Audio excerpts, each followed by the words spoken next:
Lentement mais sûrement, le maire de la commune d'Onkola-Famba, Jean-François Ondigo-Ona, voudrait faire de sa municipalité une ville futuriste où il fait bon vivre. Lui qui apprécie déjà à sa juste valeur la prorogation du mandat des conseillers municipaux voulu par le président de la République, son Excellence Paul Biya. Le président de la République, en estimant les moyens et la période, l'opportunité, proposer au Parlement la prolongation des mandats de conseillers municipaux, des députés.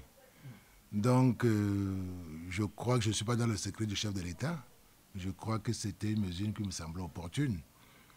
Dès lors qu'il y a un calendrier électoral qui est annoncé, qui est en cours, je crois que nous allons le respecter et respecter ce que le Parlement a décidé en ce qui concerne les députés et ce que le chef de l'État a décidé en ce qui concerne les magistrats municipaux. Pour y arriver, il compte certes sur la participation de l'État, mais surtout les efforts qui sont faits par les populations à travers le conseil municipal.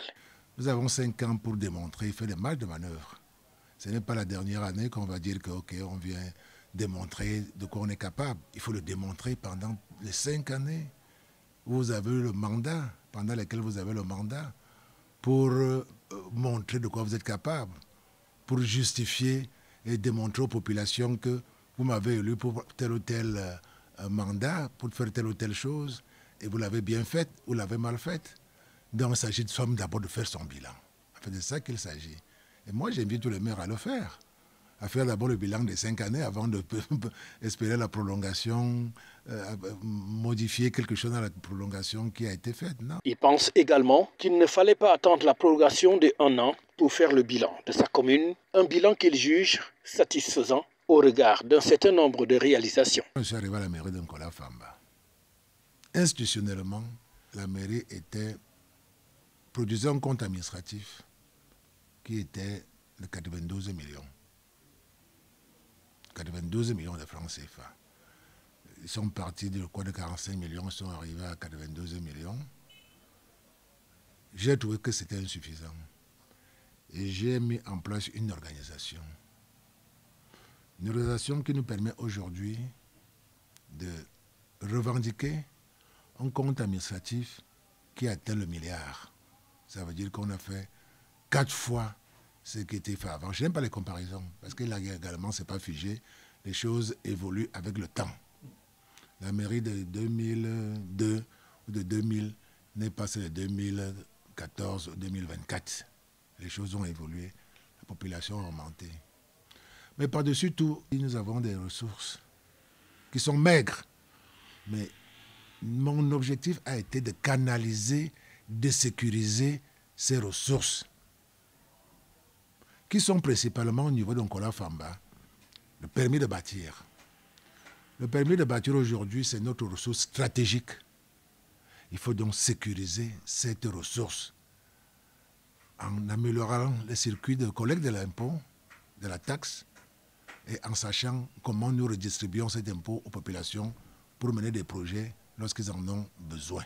Et parmi ces projets qui sont menés aussi bien en zone rurale qu'en zone urbaine, il indique la lutte contre l'insalubrité qui a mené le conseil municipal à adopter une résolution qui a permis à la commune d'Onkola-Famba de se doter d'un engin de génie civil, une tractopelle. Sur le plan organisationnel de la commune, j'en suis fier.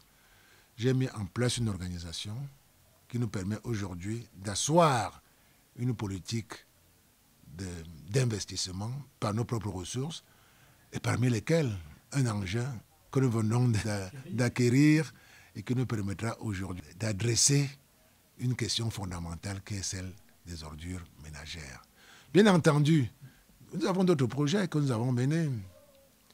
Nous voulons aujourd'hui bitumer la route qui entre en Onkola-Famba. Nous avons une délibération du conseil depuis un certain nombre d'années, mais nous n'arrivons pas à trouver le financement. Nous avons continué à rechercher et nous attendons des réponses d'un certain nombre d'institutions internationales qui doivent venir en Onkola-Famba pour voir même de quel projet il s'agit et le niveau de financement qu'ils peuvent nous apporter. Il est donc question d'adresser le problème de l'insalubrité et de faire d'Onkola-Famba une ville propre où il fait bon vivre. Il y a d'autres projets que nous avons. Je vous ai parlé du boulevard qui continue à être un objectif majeur pour nous dans le cadre de l'amélioration du cadre de vie des populations dans la cité d'Nkola-Famba elle-même. Nous avons la tribune, j'ai déjà dit. Nous avons même l'hôtel de ville. Vous voyez, cet hôtel de ville commence à être petit, insuffisant pour l'ensemble des services. Je crois que ce programme également, nous l'avons le mettre en œuvre. Jean-François Ondigui Owona, l'édile de la commune d'Nkola-Famba, c'est pouvoir compter donc sur le dynamisme de ces populations, la volonté du conseil municipal et surtout la participation de tous pour que Nkola-Famba, qui est une ville périphérique, continue son développement aux côtés de la capitale camerounaise Yaoundé. Et pour cela, tout le monde a intérêt à s'investir pour le succès de cette opération.